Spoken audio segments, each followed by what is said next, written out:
Here's a question almost nobody is asking right now. What if the way you're saving money today is the exact thing that makes you broke in 2035? Not spending, not gambling, not taking out loans, saving. That sounds insane. But here's the thing. The rules of money are quietly being rewritten. Right now, while most people are distracted. And the people who don't notice in time won't just fall behind. They'll get left behind permanently. But what happens next changes everything.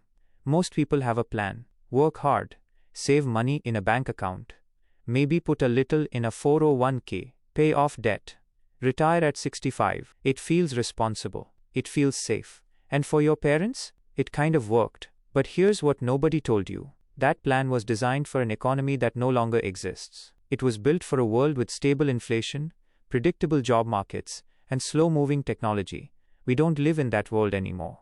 By 2035, three massive forces are going to reshape what money means, what wealth looks like, and who gets ahead. And most people walking around right now, saving their paychecks, working their 9-to-5s, have no idea any of it is coming. So let's walk through it. Because the people who understand this early, they won't just survive the shift, they'll profit from it. Meet Jordan. Jordan is 27. Lives in Austin. Makes $72,000 a year as a project coordinator at a mid-size company. Has about $9,000 in savings. Drives a used Honda. Pays rent. Has some student loan debt, nothing crazy. By every traditional measure, Jordan is doing okay. Jordan has a budget app. Sets aside $400 a month. Has a Roth IRA that he contributes to whenever he remembers. Watches finance YouTube sometimes, not obsessively, just enough to feel like he's being smart. Jordan thinks the plan is working. But here's what Jordan doesn't see. His savings account is earning 0.4% interest. Inflation over the last few years ran hotter than any decade since the 1980s. Every month he leaves that money sitting there, it quietly loses purchasing power. His job? It involves coordinating workflows, managing schedules, organizing documents, communicating updates across teams. He's good at it. He got a 3% raise last year. But there's a software company in San Francisco right now building a tool that automates 60% of what Jordan does. It's not science fiction. It's already in beta testing. Jordan doesn't know that either. And his $9,000 in savings? At his current rate, by 2035 he'll have saved around $57,000 in that account. But with inflation, that $57,000 will feel like about $43,000 in today's dollars. Jordan worked for a decade. And barely moved. This isn't a story about Jordan being lazy or dumb. Jordan did everything he was told to do. The problem is, nobody told Jordan the rules were changing. Here's the part that's actually scary. Our brains are wired to trust what worked before.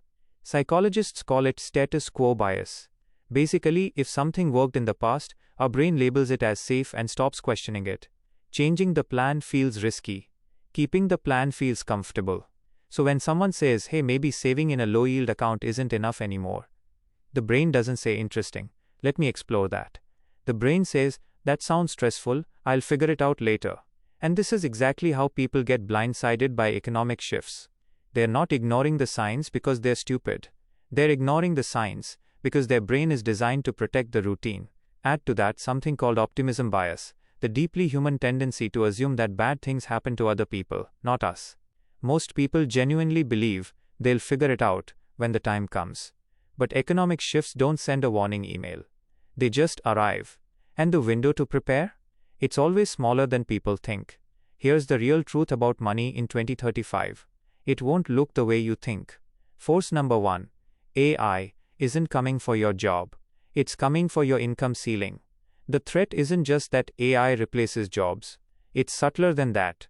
AI is going to keep compressing wages for routine, predictable work, the kind of work most Americans do.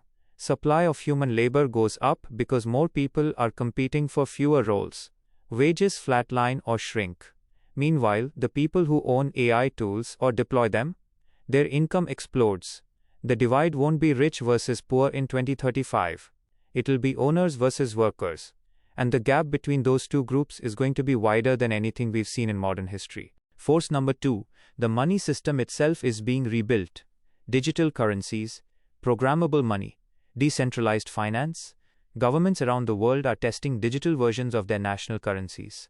What this means in plain English, The financial system that's been running on the same basic rails since the 1970s is getting a total rebuild. Some of this will be good. Some of it will be used to surveil spending, restrict certain purchases, or inflate away debt. The people who understand this early will have options. The people who don't, they'll wake up one day confused about why the money in their account buys less than it used to. Force number 3. Wealth is becoming invisible on purpose. In 2025, most people still signal status with things. Nice car, designer shoes, big apartment. By 2035, the new wealthy class will look completely different. They won't be showing off, they'll be quiet. Their wealth will live in assets, in ownership stakes, in digital equity, in income-generating systems that run while they sleep. The flashy lifestyle is actually getting more expensive to maintain and less respected by the people who've actually figured it out. The new status symbol isn't what you own, it's how little you need to work. So what do you actually do? 1. Stop treating savings accounts like investments. Cash savings are for emergencies. 3 to 6 months of expenses. That's it. Everything above that needs to be working in index funds, REITs, dividend assets, or income-producing skills. 2. Build an income that doesn't depend entirely on your hours. It doesn't have to be a business. It can be a skill you monetize on the side. A digital product. An investment that pays dividends. But the goal is simple. You want at least some income that doesn't stop when you stop. 3. Own a piece of AI, don't just be replaced by it. You don't have to build an AI company. But owning index funds that include AI infrastructure companies means when automation grows, you grow with it. The workers get squeezed. The owners benefit. 4. Learn the new financial system before it's forced on you. You don't have to become a crypto expert. But understanding what a CBDC is, how programmable money works, what inflation does to savings over a decade, this knowledge is going to separate the prepared from the panicked. 5. Upgrade your value faster than AI can replicate it. The roles that survive and thrive are ones that require judgment, creativity, relationships, and leadership. If your job is mostly executing repetitive tasks, the clock is ticking. Not to scare you, to wake you up. Jordan might be fine. Not because the world stopped changing, but because he watched a video like this one and started asking different questions. Not how do I save more money, but how do I make sure my money is actually working? Not is my job secure, but am I building something that can't be automated? The people who build wealth between now and 2035 won't be the ones who work the hardest. They'll be the ones who saw the shift coming and positioned themselves on the right side of it. The future doesn't punish people who didn't know. It only punishes people who knew and did nothing.